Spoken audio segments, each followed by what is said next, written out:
In Arabic, the name of Muhammad, Muhammad's got many names, but one of the most important name is Mustafa. Mustafa in Arabic means he who was selected. And the idea is that since the time of Adam, the first human being, God selected from every generation the best of all the descendants of Adam. So there was some kind of natural selection, one generation after the other.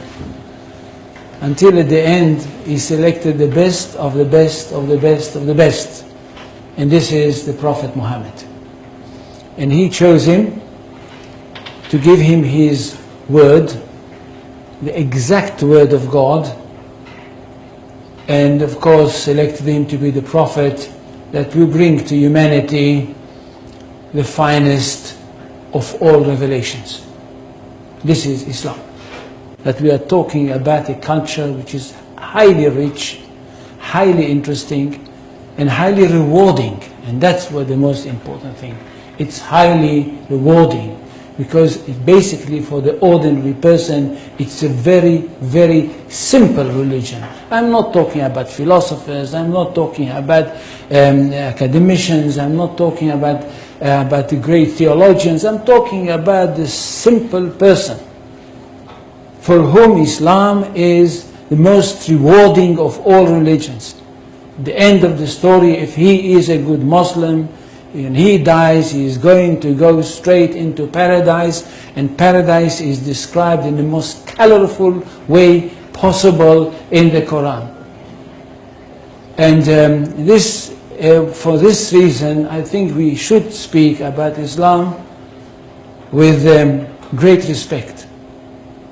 And not just, as I can hear some people say, well, it's Islam, it's nothing. No, it's not.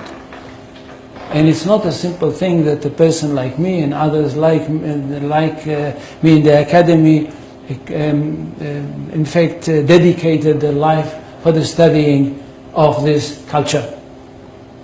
Now, Islam is not a religion in the ordinary, simple way of thinking. Islam is a culture which comprises everything. And most of all, it is a culture based on revelation, and it is a culture which is based on a legal system.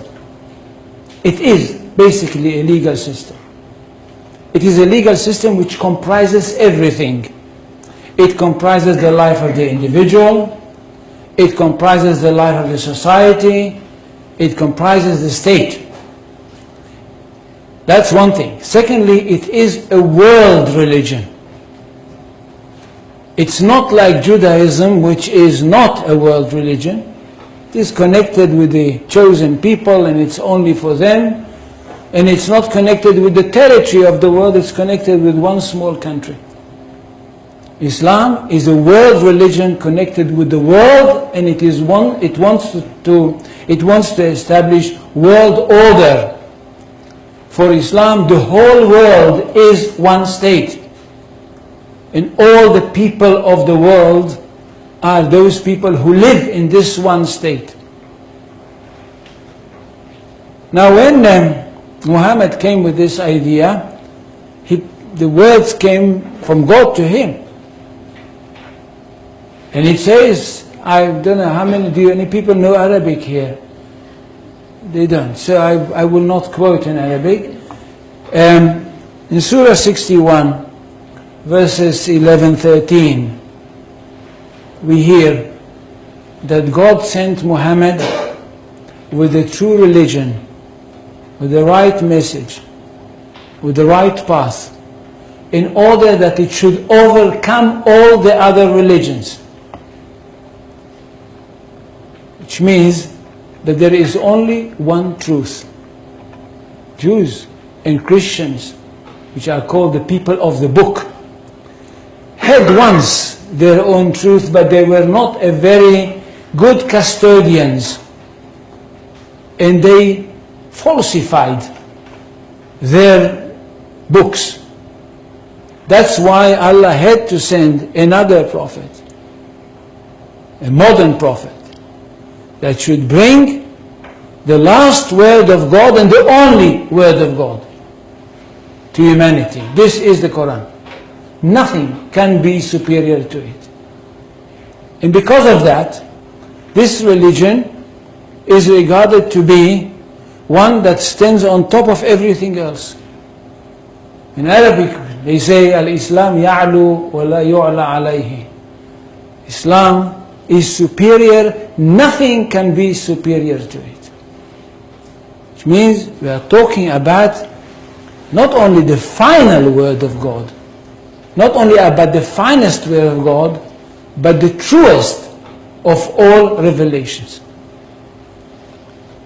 Now what does the community have to do? The community of the believers. Those people that were lucky enough to have their hearts open and to have accepted the call of the Prophet Mohamed. What do they have to do? They have a mission in this world.